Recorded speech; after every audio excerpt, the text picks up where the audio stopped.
I feel like I need to be right. I feel like I want to add to the conversation, and I'm learning that I shouldn't do that because I can either be right or I can be happy, you know? Well, why is that? What's going on there if I feel like I need to be right? For instance, she's texted me and I feel like I want to text something back and clarify things or get her opinion on this other thing.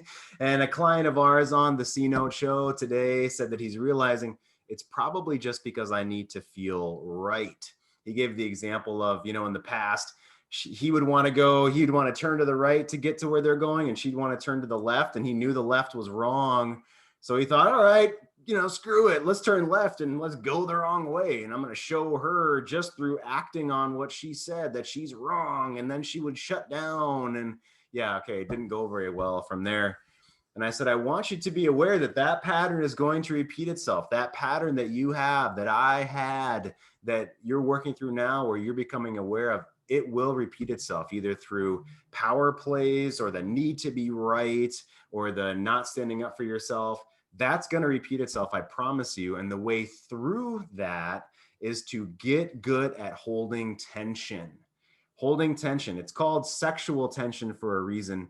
And masculinity is about being able to hold tension in the world and make the hard choice, to step forward and make the hard choice that you want to do or need to do. Cynthia, what does it feel like for a man in her woman's life to be, let's say, the fireman who's going to hold tension, run into the burning building, know he needs to do the wrong thing, and he's not going to collapse, he's not going to explode, blame her, he's not going to try to prove she's wrong. What does it feel like when he can actually start to hold that tension, whether it's his separated wife or the next woman in his life, you that's watching this right now, to be able to hold that tension in a gracious, positive, forward moving way? What does that feel like for a woman so he doesn't repeat the same mistakes? Yeah, well, I mean, there's several things that happen. And the first is essentially when you are doing that, you are allowing her to automatically rest more into her feminine energy. The second thing that happens is any man who can hold tension, and you use the metaphor of like the firemen, and I think that's why, like, firemen and policemen, that can seem very attractive because their job is actually to hold tension and to be skilled with tension. So she's going to feel safe around you.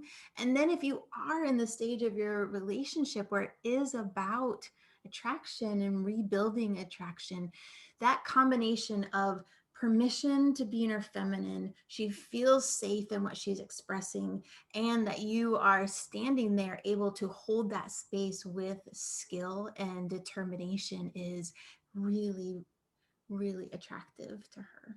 Oh, phenomenal. So I'll give you a cherry on top in a second. Join us on the daily C Note show, Monday through Friday, 11 a.m. Mountain Standard Time. Go to greatmenmovemountains.com/C Note, CNOTE. We have new guys every single day, every single week. Come on, ask questions from all around the world of how to get more love, kisses, sex, and affection.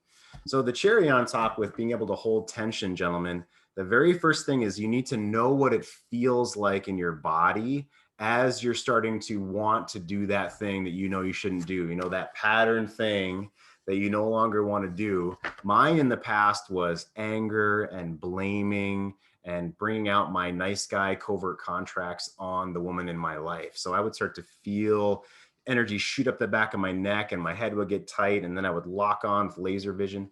So if you know what it feels like in the 1, 2, 3 seconds right before you do that thing that you don't want to do any longer, that's the beginning key. So if you don't know that, start to pay attention. You can think back to when those things happen, and that's when you need to do something different. Go for a walk, splash water on your face in the bathroom, call another man from the tribe, something different. That's your cherry on top. Cynthia, thanks for being here. Okay, thank you. Love it. Bye guys. Go move mountains one step at a time.